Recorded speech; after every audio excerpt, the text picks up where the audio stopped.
हाँ बच्चों नमस्कार।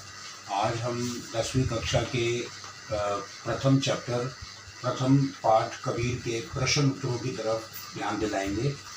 तो कबीर के प्रश्नों में पहला प्रश्न है कि कबीर की साखियों की भाषा की विशेषता बताओ। मतलब कबीर ने अपनी साखियों में किस तरह की भाषा का प्रयोग किया है। तो कबीर की भाषा जन भाषा है। जन भाषा का मतलब होता है आम जन की भाषा, यानी लोगों में प्रचलित भाषा। उनकी भाषा को सदुकड़ी नाम भी दिया जाता है।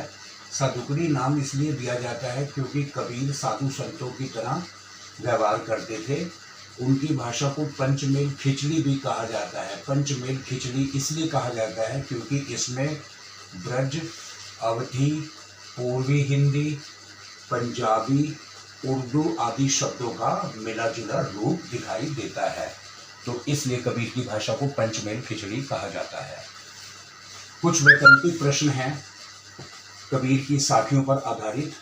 पहला प्रश्न है, कस्तूरी कहाँ पाई जाती है। कस्तूरी वन में पाई जाती है, मृग की नाभि में पाई जाती है, पेड़ पर पाई जाती है, या इनमें से कोई नहीं। तो कबीर ने अपनी साखियों में एक साखी में जिक्र किया है कि कस्तूरी मृग की नाभि में पाई जाती है, लेकिन अज्ञानतावश वो मृग उसे वन वन ढूंढता रहता है। दूसरा प्रश्न है, निंदक को कहाँ रखना चाहिए। निंदक नियरे राखिए आंगन कुटी बंधाए।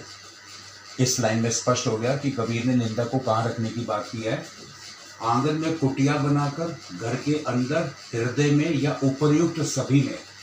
कबीर ने आंगन में कुटिया बनाकर निंदक को रखने की बात की है। संसार में सुखी कौन है। कबीर के हिसाब से, कबीर के मत में संसार में सुखी व्यक्ति कौन है। जो खाता और सोता है, जो रोता है, जो जागता है, जो प्रभु का स्मरण करता है।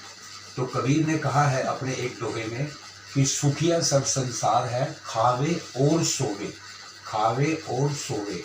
तो कबीर के अनुसार संसार में सुखी व्यक्ति वही होता है जो खाता और सोता है।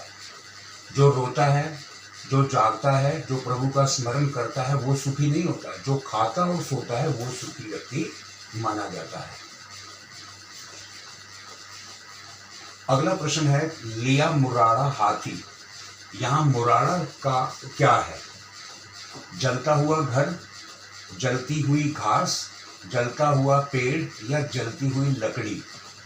तो कबीर ने अपने एक साखी में वर्णन किया है कि लिया मुराड़ा हाथी, यानी जलती हुई लकड़ी उन्होंने अपने हाथ में ली है। तो मुराड़ा का यहाँ शब्द का अर्थ होगा जलती हुई लकड़ी। बंद कर।